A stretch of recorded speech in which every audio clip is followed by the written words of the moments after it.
Friends, today we will start topic eukaryotic cells. Prokaryotic cells हम discuss कर चुके थे।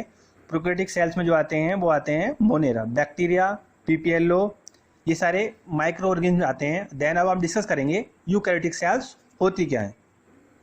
ए cell which has a well elongated nucleus, nuclear envelope membrane bound organelles is called eukaryotic sales.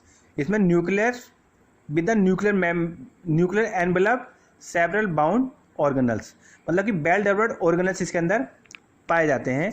Internal organisation eukaryotic cells are more advance and elaborated than prokaryotic cells, मतलब कि prokaryotic cells की अपेक्षा इनमें well developed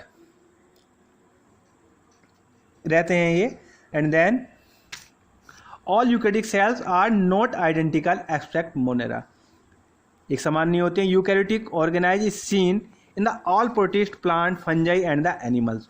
eukaryotic cells is larger than prokaryotic cells, around 10 to 100 micrometre in size. अब बात करते हैं इसकी जनरल स्ट्रक्चर के बारे में। An extensive compartmentalisation of cytoplasm is seen through the presence of membrane bound organelles. Eukaryotic cells are possess variety locomotory and cycloskeletal structure। अब देखो difference between the plant and animal cell, क्योंकि इसमें ये eukaryotic cell plants में पाई जाती हैं and animals में पाई जाती हैं। एनिमल्स में सेल वाल नहीं पाई जाती है और प्लांट्स में सेल वाल्स पाई जाती है। And shape round shape animals की, इरेगुलर शेप इनकी रहती है rectangular shape. And then centrioles present in all animals, only present in lower plant forms.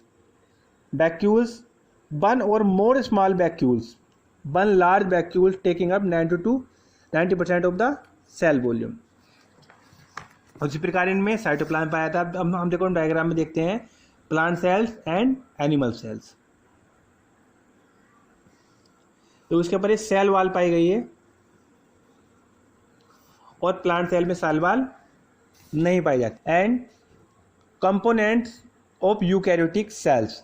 Eukaryotic cells is composed of vacuole cell components as cell membrane, cell wall only in plants, cell wall only plants, mitochondria, chloroplast भी जो है हमारा plant में पाया जाता है, Golgi bodies, ribosomes, centrioles only in animals etc। all of these are described here under in details। अब हम बात करेंगे cell membrane. Every living cell is covered by a thin elastic transparent semi-permeable and regenerative membrane called cell membrane, also called plasma membrane or plasma lemma। Plasma membrane separated the internal environment of the cells from the external environment। This membrane helps in the regulating the entrance and exit the molecules into the out of the cells, क्योंकि इनका जो basically work रहता है वो exchange of the elements का रहता है। In 1950 advance में electron microscope detail the structure of membrane was study most of the initial studies cell membrane structure specially human red blood cells which enabled the scientists to deduce the possible structure of plasma membrane. अब हम बात करते हैं structure की। Study of human RBC calculate their cell membrane is composed of lipid which form the bilayer with protein molecules embedded. Lipids पाया जाता है इनमें। The lipid molecules amphipathic in nature and are arranged within the membrane by the help of two types of ends। These are as follow: polar hydrophilic end, this region is in the form of water loving head। non-polar hydrophobic, this region is the form of the water repelling।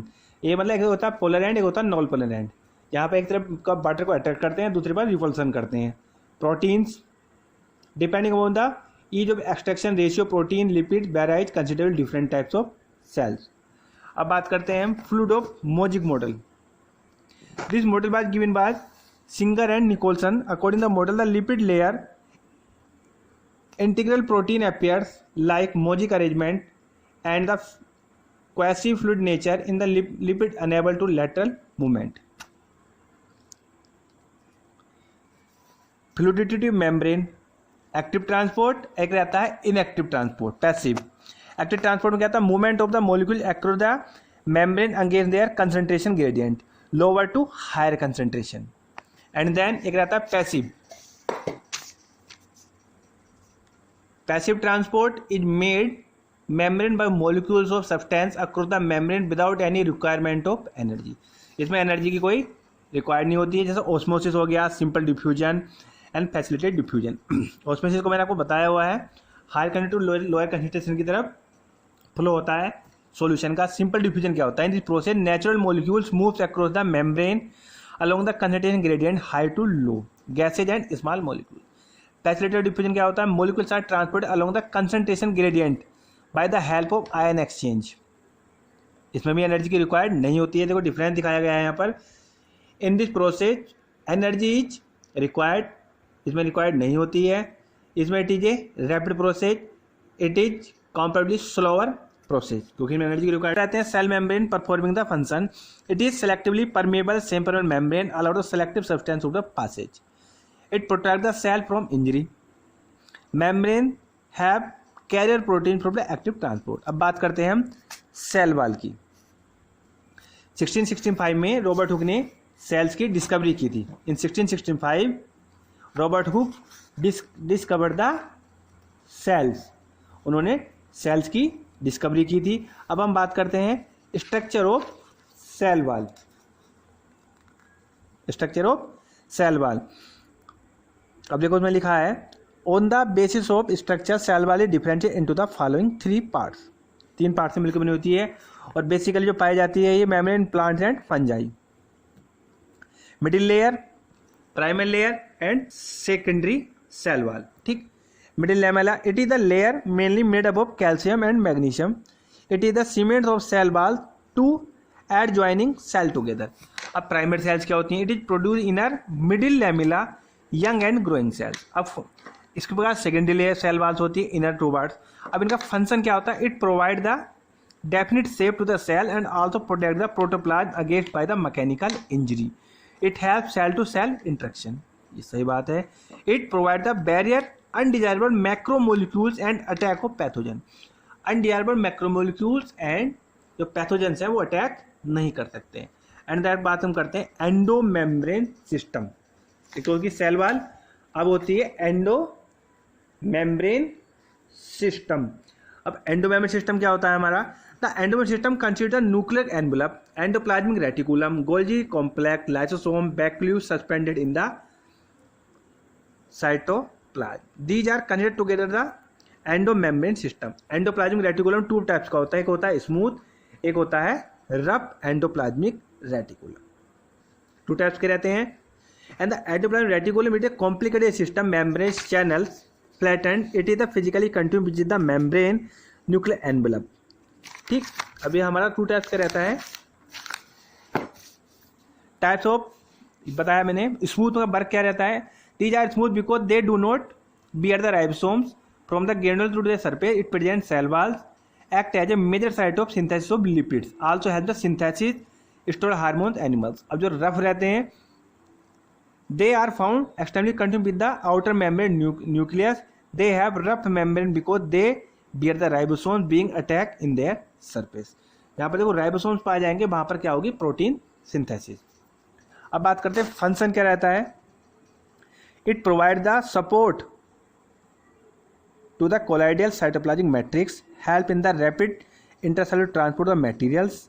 ये मतलब कि accumulation का work भी करते हैं, material का accumulation का work भी करते हैं। ओके।